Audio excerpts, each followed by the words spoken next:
Welcome to Crushgasm, the podcast dedicated to the highs and lows of crushes. From their first to their worst, we're going to cover them all with a cascade of characters, including our guest today, someone not afraid of new directions, Rae Bradshaw, a TV-addicted mother to humans, stand-up comic, and realtor, who is here to talk not only about her comedy and what's to come, but also a couple of crushes who can really carry a tune, none other than Finn and Sam from the hit Fox series Glee. Rae, how are you? I'm doing great. I'm so excited to be on your podcast. Thank you so much. And for people that don't know, I know Rae because I wrote for her website all years ago because we both love TV so much. Yes, that was really awesome. And we've actually never met in person, but I feel it's like after writing together and communicating online, it's like we know each other, I feel like. Do you really need to meet anyone in person anymore? Seriously, this day and age. There's so many people I've seen their kids grow up. I've seen them get married, finish school, and it's like I've never met them. It's wild. Yes, it's amazing. You're like, oh, they're pregnant. Congratulations. Oh my God, the kid's in college now. Yes. Wild. No.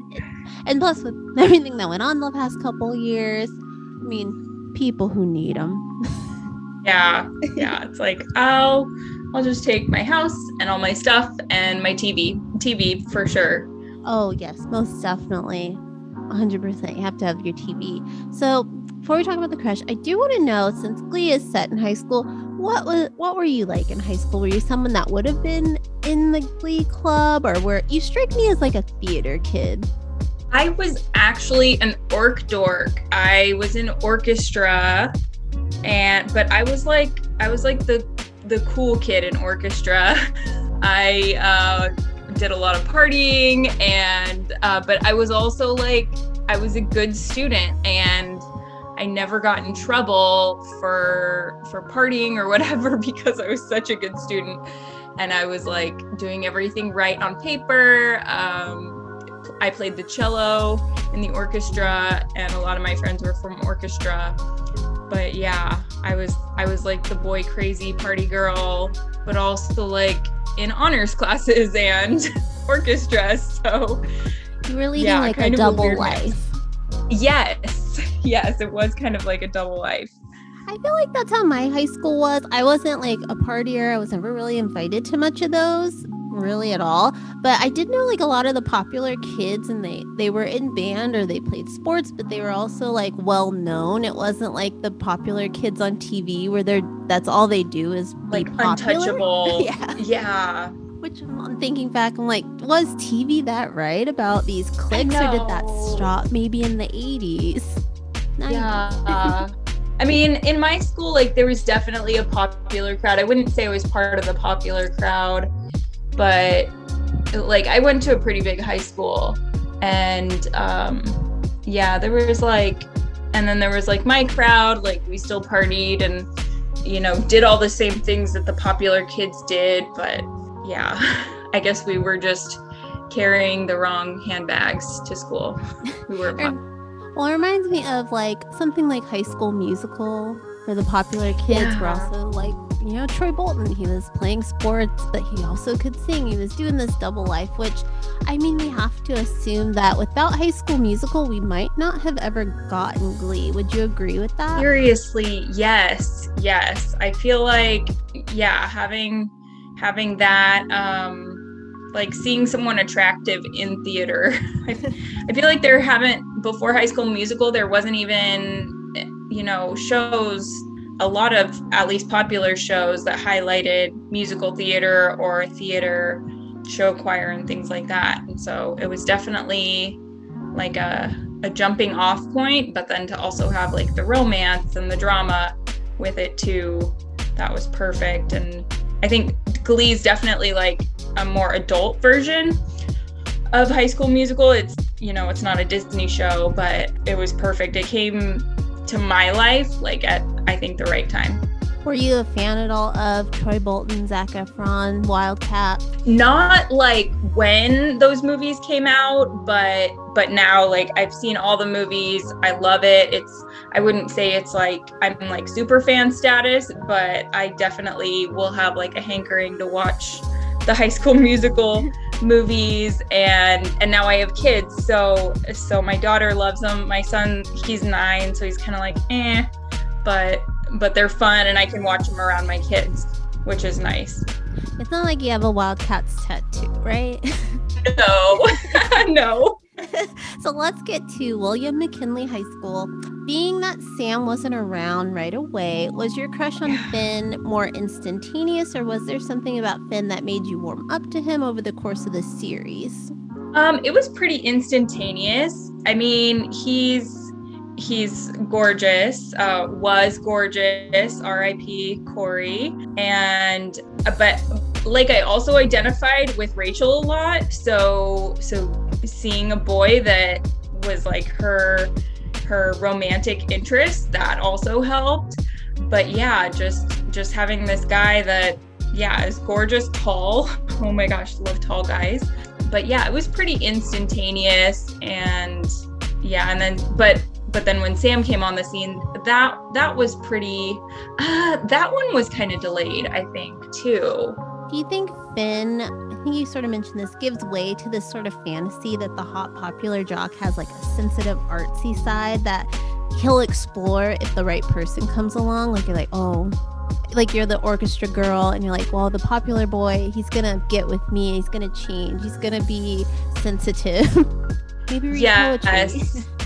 Yes, and I think that's why I loved Rachel so much and loved her relationship with Finn, because I was like that kind of nerdy girl, and I was definitely like more so like before high school, but I was definitely that girl that would like correct you if you pronounce something wrong, and even if you're doing it as a joke. So when Finn showed interest in Rachel, I mean it's kind of like, I'm trying to think back because I was trying to watch the shows today, but they're not on any of my subscriptions. I was trying to look back because I think their romance starts like episode 1 or 2, and to see a popular guy that was attractive go after a girl like that was pretty awesome, because you need that representation for sure, because she's gorgeous, but she's not like the classic beauty that at least was represented in television when I was in high school.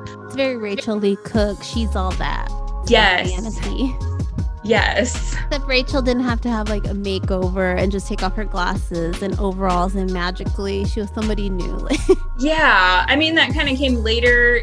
She got the bangs, and then she goes to college and she gets highlights, and she's like sexy Rachel. But yeah, but I also liked that she stayed true to herself, and with her unicorn sweaters and dorky things. I did dress up as Rachel Berry for Halloween one year when the show was pretty popular, and I cut my hair into bangs to do that. So that was like my commitment to Glee. So, dedication.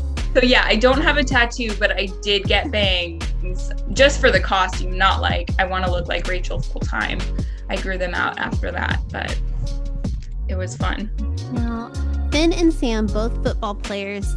Did you have a lot of crushes on athletes growing up? Maybe now, do you like the NFL? Do you like baseball? Things like that? I'm trying to think. I mean, being like a huge TV buff, I'm more into like actors and some stand-up comics now. But I'm trying to think, sports fans, like I think Michael Phelps is cute. My boyfriend in high school was a diver, and he had like incredible abs, because diving takes like so much core strength.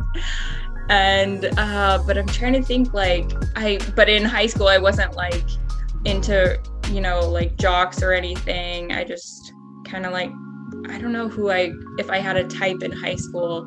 But now, I mean, I'm trying to think of professional athletes that I like looking at. Travis Kelce is definitely on my radar. Super cute. And but yeah, not super into jocks or professional athletes that I can think of. Side note, what percentage of jocks do you think peak in high school overall? I would say probably 50%. I mean, a lot of the jocks in my school were also guys that were in like the upper level classes with me too. And girls. So I feel like, they still went to good colleges and got their degrees, got married. And so I don't know that they're like, when I think of like jocks peaking, I think of the movie Just Friends. Aww. And I can't remember the character's name, but he's like the bald guy in the bar in his hometown, still wearing his leather jacket. That I don't feel like any of the jocks that I went to high school with, at least, did that. Maybe the football players though, because like every sport in my high school was amazing in like state championships and stuff, except football. Oh no, And that's usually the crowning glory of a school. yes. Yeah, in Texas, no less. Oh. But yeah, my hometown was very suburban, and like our soccer team was amazing, cross country, basketball, but not. I mean, basketball is kind of a jockish sport, but and baseball too, but not football. We were not very good at football. We're not living that varsity blues fantasy. No. So I do want to know, what about Glee made it a must-watch for you? Because I remember this show for Fox, even I think at the time, it was kind of hit or miss with that network. It always is in recent years. But this show was wildly popular. I remember they did like a tour. I remember book signings being crazy. What about the show made it for you?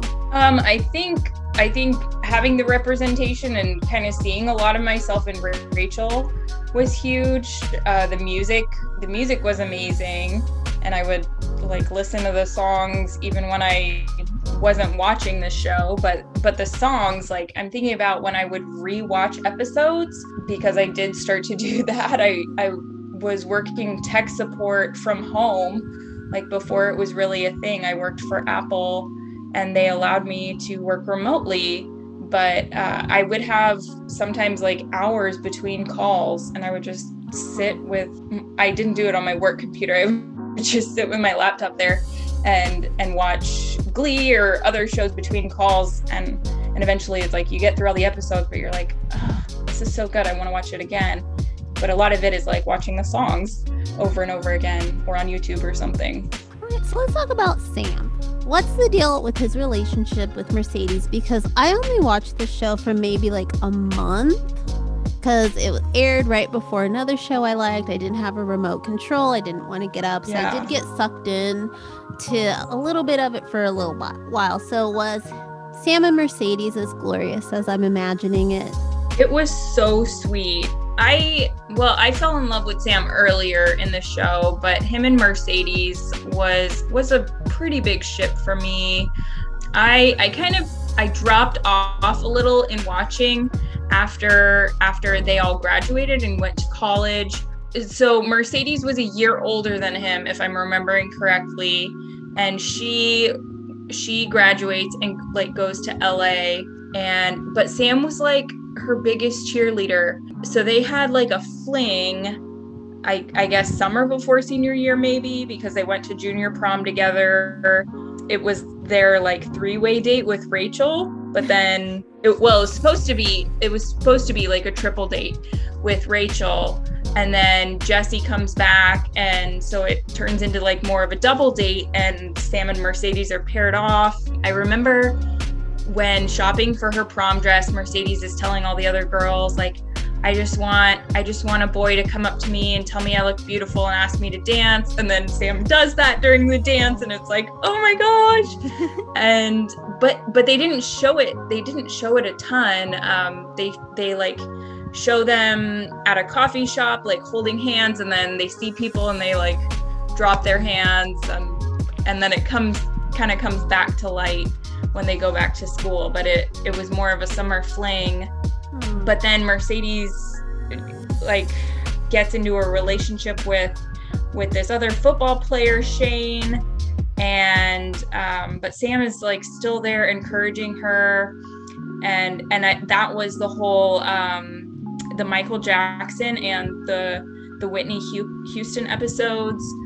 They sing Human Nature together in one of the Michael episodes, whatever one was that year. And then they have the goodbye episode where they're both saying goodbye to McKinley, all the seniors, but Mercedes is also kind of saying goodbye to Sam, and she sings "I Will Always Love You" to him, and I think that's what she's saying. I'm trying to remember now.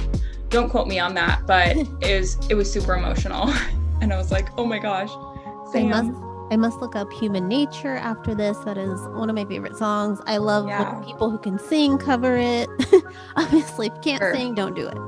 So you said that Finn's relationship with Rachel kind of made you love him more, and I think that happens. It's like you see someone cute and when on a TV show, and when they are in a relationship with someone that you like or identify with, you're like, yes, even more so. But can you think of an instance where you did like a TV character and they dated someone you didn't like on the show and that kind of killed the crush?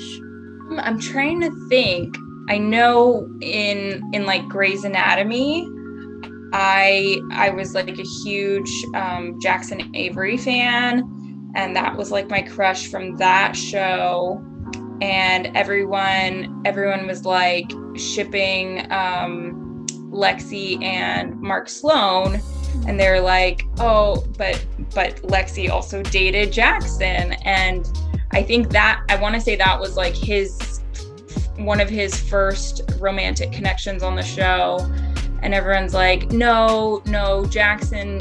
They're like, no, we're Team Avery, or we're Team Sloan, not Team Jackson or Team Avery. And but I was like, well, I really like him. I really like Lexi, and I like seeing him as someone else's boyfriend. But I also saw a lot of myself in April, and she was, big with Jackson for a while. And so, but I didn't hate Mark Sloan, but I identified with Lexi, but I would say I shipped her with Jackson a lot more than with Mark Sloan, because they weren't even together when he died. And so, but I can't think of anybody that has dated like my person on the show that I didn't like. Are you able to watch Euphoria and see Mark Sloan as a crazy dad? I haven't watched it. I've heard that he's a dad now in that show, which I think is so weird. Does a lot more than doing dad things. Oh, gotcha. I haven't seen that one. But I definitely, it does kind of skeeve me out when I see like somebody who I saw in like a leading man role or like a heartthrob role, and then as they age, they're getting like dad roles. He's a dad, but he's like still hot, but it's the character he plays that is not so great. Are you someone that when you watch something, you have to crush on someone? I feel like if you're like a TV watcher, it's just like natural to be like, I like you. You're my person in this show. Yeah, I think that definitely gets me more into a TV show when I have a crush on a character, and it's actually gotten me into other shows because I'm a big like IMDb person. When I watch something, and with Cord Overstreet, who plays Sam especially, that's actually how I started watching The Middle, that was on ABC for a while, and because he had an arc, it was like a 3-episode arc. It was so dumb. Watch that. Who was he? Yeah, but he was one of Brick's teachers, the youngest son. He was one of Brick's teachers, and I saw it on IMDb. I'm like, I love this guy. Like, he's my crush. I'm gonna watch him in anything and everything I can. So I started watching from watching the middle from season 1, and I can't remember. I don't know if he was in the first season, but he definitely wasn't episode 1. But I'm that way. Like, I have to watch from the pilot. I did that recently with Peacemaker. I really like the guy who played Vigilante, and then I saw he was on Bridgerton, but when I Googled, he wasn't cute in that. And he was in another show, and he wasn't cute in that. Oh, he's in Harry Potter. And I was like, okay, I'll rewatch it. My husband loves Harry Potter. And then I Googled, and he wasn't cute in that either. So it really, sometimes for me, is more the role, because they can look so different. Yeah, that's so disappointing. Yeah, in Bridgerton, I told them, and they were like, "Oh, well, that show's sexy," and I was like, "Not him in that. Not his character." No.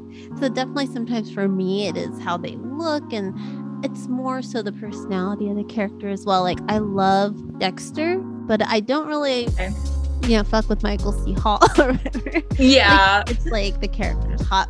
So did you ever think, oh, I can't love both Finn and Sam. I must choose one? Yes, and which was funny because they had the whole thing over Quinn. She was with Sam, and then Finn like becomes her side piece. But I will say, like, when Sam, the episode that changed everything for me, because I was like Finn's girl, up until the Justin Bieber episode, which I'm not even like a Justin Bieber fan, but not a believer, that's okay. I'm not a believer, but when Sam in that episode, that's when I was like, oh man, I love this kid. And I think it might have been because when he first started in this show, he's like the love interest for Quinn, and obviously he still is in the Justin Bieber episode, but I did not like Quinn at all. And so I think that was part of why I wasn't like, oh, Sam. I mean, he was cute. But yeah, in that Justin Bieber episode, that's when I became Team Sam. And I was like, bye, Finn. Bye, Felicia. Do you remember what Justin Bieber song he sang? He sings Baby. That was his first one that he sang in that episode. And then he sings Somebody to Love with Artie, Puck, and Mike Chang. They become like this boy group. The episode, it's probably my absolute favorite episode of Glee. Yeah, he gets into Justin Bieber because he finds out he can make money singing at bat mitzvahs for these younger teenage girls if he's a Justin Bieber like cover act. And so I think it's the Justin Bieber experience is what he calls himself. And he wears like the purple hoodie, and he combs his hair like Bieber did back in the day. But then some of the other guys start seeing like, oh my gosh, these girls are going gaga for Sam doing Justin Bieber, and so they say like, we want in, and they all get their own hoodies and start combing their hair funny. I think Puck wears a wig for his thing, and then they call themselves Bieber Fever. So Sam in the Justin Bieber episode, probably your favorite performance of his and plot, but what about Finn? Do you have any like standout musical performances or plot points for him that were like, yes, this is Finn at peak Finn? I would say, I'm trying to think if I'm thinking of the right one, but I definitely rewatched him and Rachel, and I don't know what song it was, where they're doing a competition, one of their competitions, and they're doing instead of starting on stage, they're starting in the back of the theater and coming from like behind the audience and walking to the stage. Gosh, but before they go in, that's when Finn tells Rachel that he loves her, I think for the first time. They're not even together at that point, and it's super touching. I want to say it's either at the end of season 1 or halfway through season 1, might be the episode where Quinn has her baby. And so that's how I remember, like, it's definitely a finale type of episode, or like right before winter break. And it's probably a Journey song if I'm remembering like what they were doing in that competition. But that's one of my favorite Finn performances, as well as when they go to New York. I think it's the first time they go to New York, and and Finn like takes Rachel on a date in New York, and she's dressed up. She's got this like pretty blue dress, and they're at a restaurant, and they actually meet. I think they go to Sardi's in New York. I've never been there. I've never been to New York as an adult. But I think they go to Sardi's, which is like famous restaurant, and they actually see Patti LuPone, who is Kurt's big like idol, and Patti tells Rachel like, he's cute, go for it. But Rachel's still on the fence, like she feels like she's sacrificing a lot to be with Finn because he obviously wants to be with her, but she is trying to focus on getting into NYADA and show choir and everything and her dreams. And so she feels like she can't have both. And so but he's so cute in there. He's like dressed up in a suit and tie, and oh my gosh, so cute, Finn. Looks aside, do you think Finn and Sam were the best vocalists in the Glee Club? The best vocal, as far as male vocalists, probably. I mean, they were all good. Kurt was amazing, but at the same time, like, I feel like that's comparing apples and oranges to compare Kurt to Sam and Finn, because Kurt is just kind of a different type of voice and style. But yeah, I would say so. I mean, Court Overstreet, he hasn't acted in much lately. I guess he's doing a show with Lindsay Lohan though, or it's like a made-for-TV movie. So definitely gonna check that out. But since Glee, he's done mostly just music. But then you had Artie was pretty good. Mike Chang started singing later in the show. That was fun. And then, I mean, you had Jesse St. James on and off, and he's just amazing because Jonathan Groff is, Broadway, and he's Kristoff in Frozen. So he might be the best vocalist and performer, but he wasn't obviously a regular on the show. And if possible, what song since the show ended do you wish that you could have heard on the show? Oh, that's a tough one. I always think about that. I'm like, oh, if Glee was still around, would they have done this song, like a Dua Lipa or something like that? And you're kind of like, oh, darn. I can't think of any, but that brings to mind Blaine, because Blaine was an amazing vocalist, and because I'm just thinking of my favorite songs, and he sang Somewhere Only We Know by Keane, and that was probably one of my favorite vocal performances on the show, because I love that song. But I'm trying to think. I mean, another favorite song. My favorite songs are so weird. I really love Somewhere Only We Know, but I also love In the Air Tonight by Phil Collins. That's one of my favorite, not so much for the vocals, but for, the part where everyone does drums. And but then also, like, another song that I totally rock out to is Welcome to the Black Parade by My Chemical Romance. I think I'm bad at song titles, but I think that's it's just one. Black Parade. I know the Black Parade. Yeah. Yeah. I know the song. I don't know titles either. Yeah, but I think that's probably a song that would be awesome. Would have been awesome in Glee, because they totally could have done a marching band. Yeah, that's the song. Like, music inspires me to write, because I do also, write my own screenplays and teleplays, and that's a song that, like, inspired me on one project I was working on where someone's widowed, because they talk about your weary widow marches on. And so that even would have been an amazing song for like Rachel after Finn's death.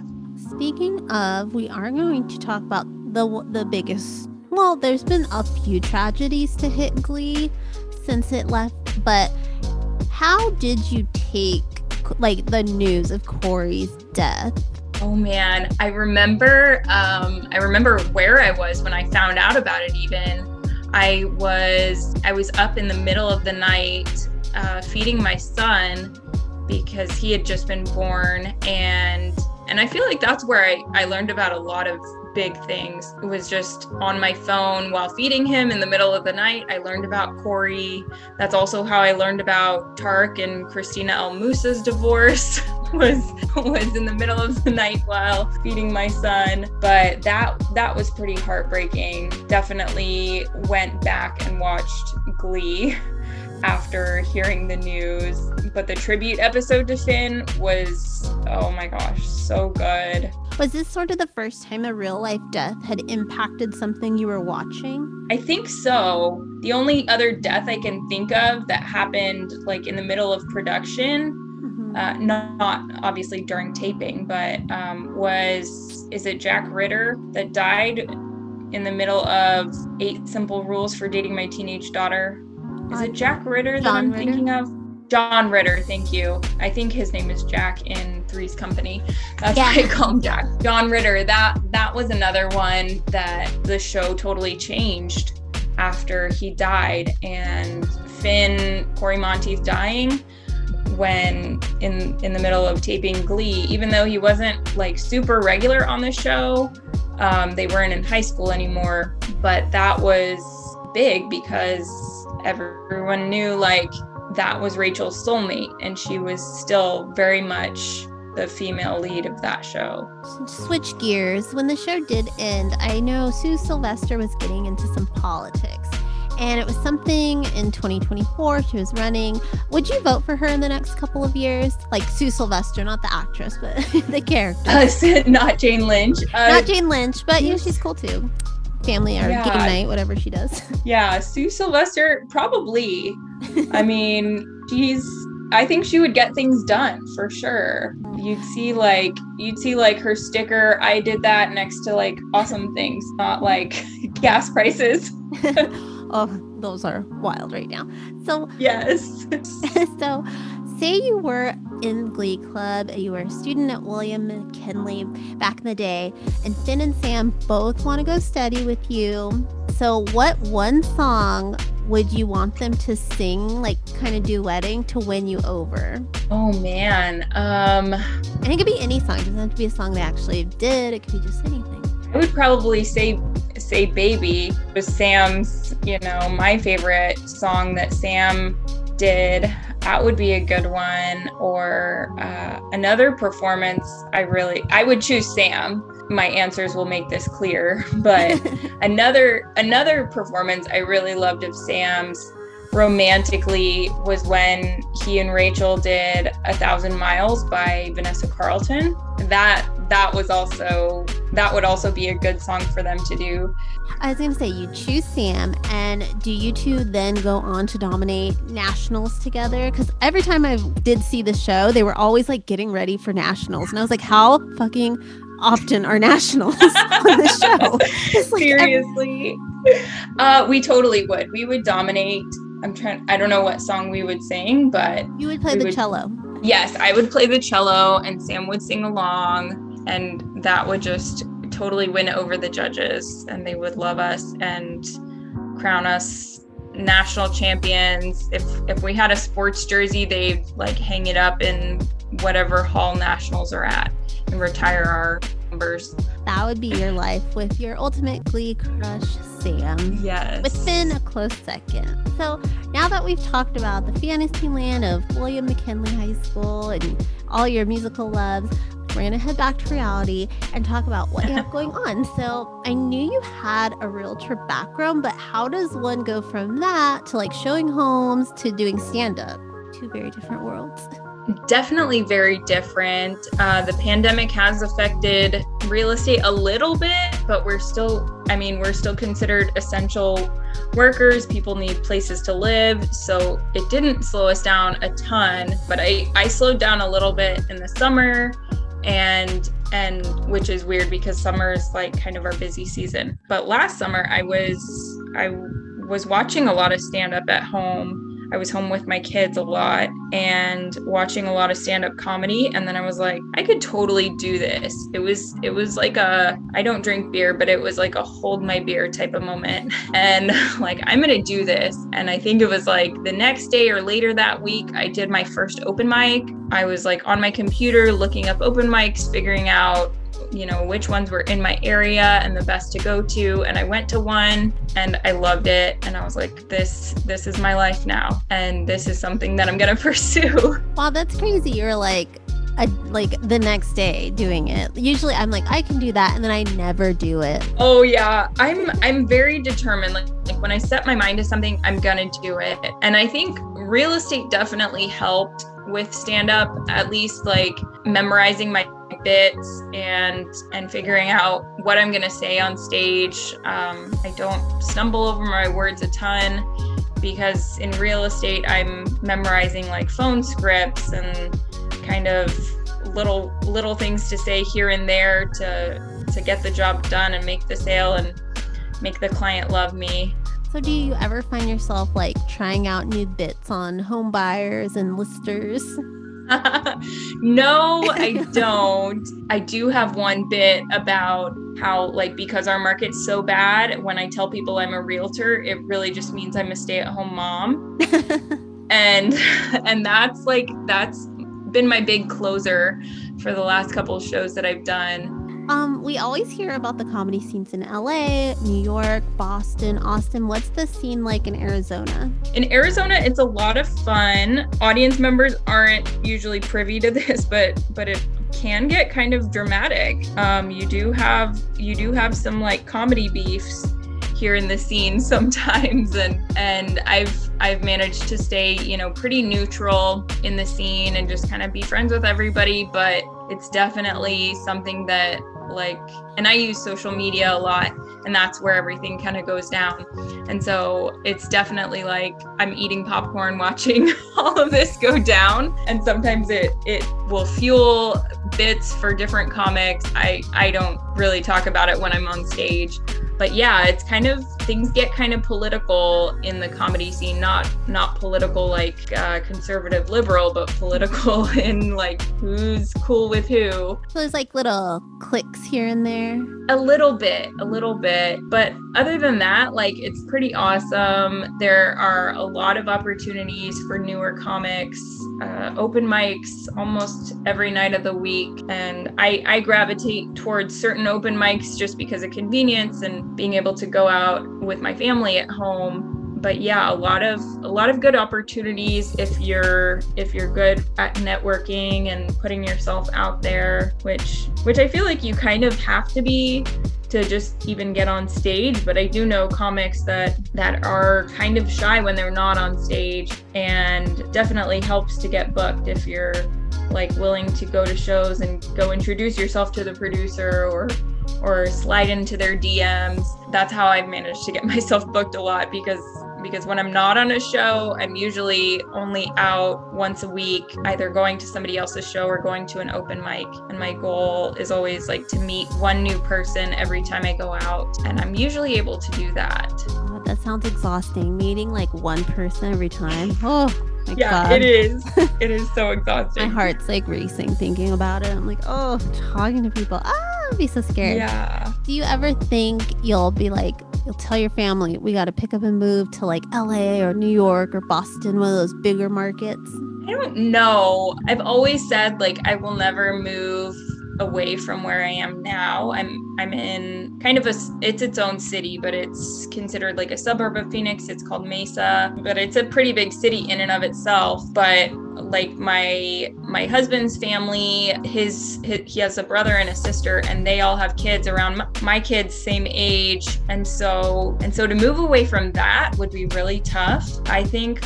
Plus I love my house and I'm kind of living in my dream house right now. Not to say that I couldn't have that elsewhere, but I've started doing shows in other cities. So that's been nice. Probably gonna do like a mini tour through Texas this summer, and because I'm from Texas and I have family there that I can stay with or at least stop and rest with on the way to a show if I do like a road trip type tour. And so that's in the works. But I'm hoping to do, other shows, especially in the LA area, because that's nearby. Vegas is nearby. So yeah, don't move to LA. Those would be good, but yeah, you've been there, done that.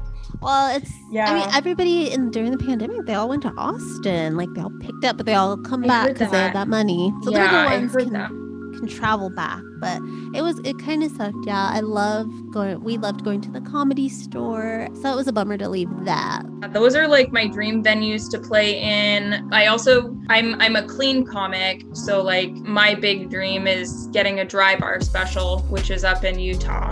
So I think for clean comics it's like the Laugh Factory, I feel like, is pretty clean in LA. Yeah, I've heard that. I mean, they have Dane Cook a lot, but still. I heard because he lives right up the hill from it. I'm usually the only clean act on the shows I'm on, but sometimes like the shows I was talking about that I've been kind of co-producing, those are clean shows, and I have which is nice because I have a lot of free tickets and a lot of people in my own sphere of influence, as we say in real estate, or my personal network, are people that would prefer to go to clean shows. One of my favorite comedians to watch is Bert Kreischer. I think he's so funny, and I mostly when he talks about his daughters. I think those bits are the best part. Do you think being a parent adds an extra layer of hilarity to your own life? Do you find that you're like pulling from your children for your bits? Yes, definitely. So I try not to do anything that's like gonna hurt their feelings. I have this one TikTok video that my son was like, "Mom, you're making fun of me." But it was more about the song I used. I used a Big Time Rush song, and he loves Big Time Rush. And but my daughter, one of my bits that's morphed into like my social media identity and like my screen names is that my daughter, this last Christmas, she asked if she could have a Polar Pop Barbie for Christmas, which doesn't exist. She didn't know that. She thinks like anything she dreams of can be a Barbie, but Polar Pop is like the big Circle K drink. That's what they feature, and I go to Circle K pretty much every day, almost every day, to get a Polar Pop.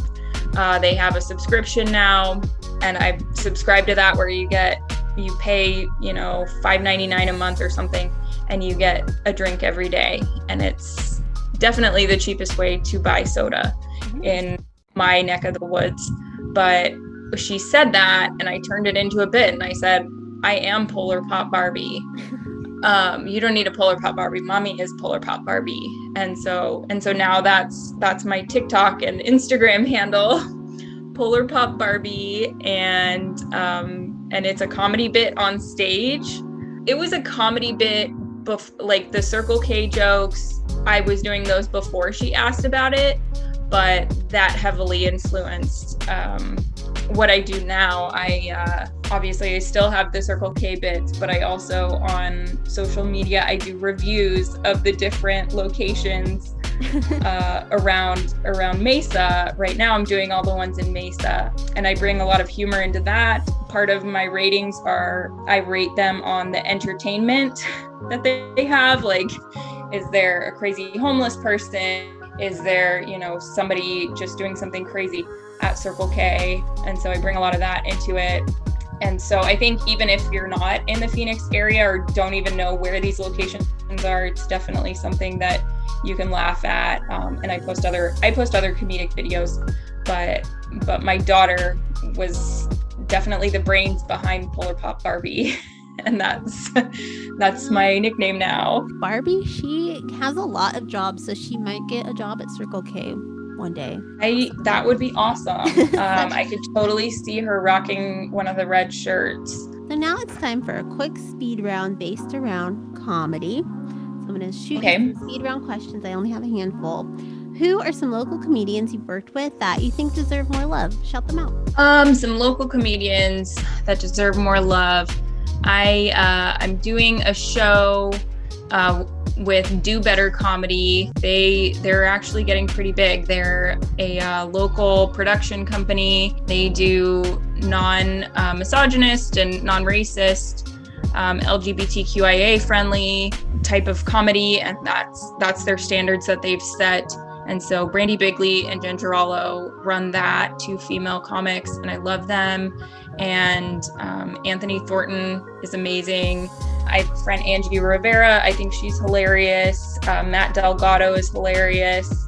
Jeffrey Morel. Those are some of my favorite people to watch locally. Is there a particular comedy style that you do not understand, like observational, insult, prop, things like that? Not a huge fan of prop comedy. I mean, I understand it, but I feel like props can be kind of a crutch. And so I get that that's some people's thing. And I will laugh at prop comedy, but I feel like it takes a little more tact or cleverness to work without props. So I would say prop comedy, not a huge fan of musical comedy, but there are some acts that I've seen locally that I'm like, that's funny. They're funny. There's a female comic that's coming up in the scene just in the last month or so, and I can't remember her name, but she's at JP's Comedy Club a lot, and she's really funny. So a gold standard in stand-up specials for you?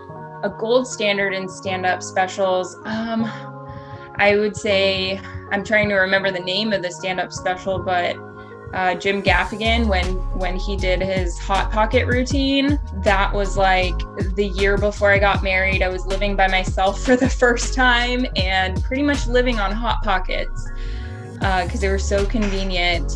And so when I heard that, I was like, oh my gosh, that's so true. Maybe Jim Gaffigan makes the cut. 3 comedians you'd love to share a bill with? Jim Gaffigan, Angela Johnson for sure. Ali Wong. I love Ali Wong. She's not a clean comic, but I think she's hilarious. I grew up with a lot of Asian friends, so I get Asian comedy probably a lot more than your average half Mexican woman would, but also like just the female experience that she brings to the table is hilarious too. So those are my 3 that I'd want to open for. And a TV show you watch when you need a good laugh? I would say How I Met Your Mother for sure. Right now I'm catching up on the Goldbergs, and I've always thought that one was like super clever and cute and makes me laugh. But also just Impractical Jokers. Oh my gosh, those guys are so funny. And most of them are doing stand-up now as solo acts. So that's another one that I just crack up so much at.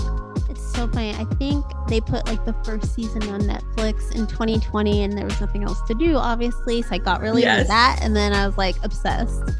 They're so funny. So funny. I would say like if I like, they're not like classically handsome, but I do kind of have a crush on like Sal and Murr. Oh my God, those same. are my crushes on that show. Same. It goes back and forth between those 2 for me, and sometimes Q, sometimes it depends on the like if he's wearing a hat. Yes. That's not the Rosie O'Donnell scarf. No, not that American flag scarf. Don't get that out of here. I don't like that. And Joe, he's just like a cool uncle. There was like that one guy on 90 Day Fiance. He was like a big meme. He kind of looks like a toad. And everyone said he looked like all 4 Impractical Jokers put into one person. He does. Oh my gosh, that is a good one. I hadn't heard that yet. I was like, oh. I have a friend that says he looks like Jay and Silent Bob combined.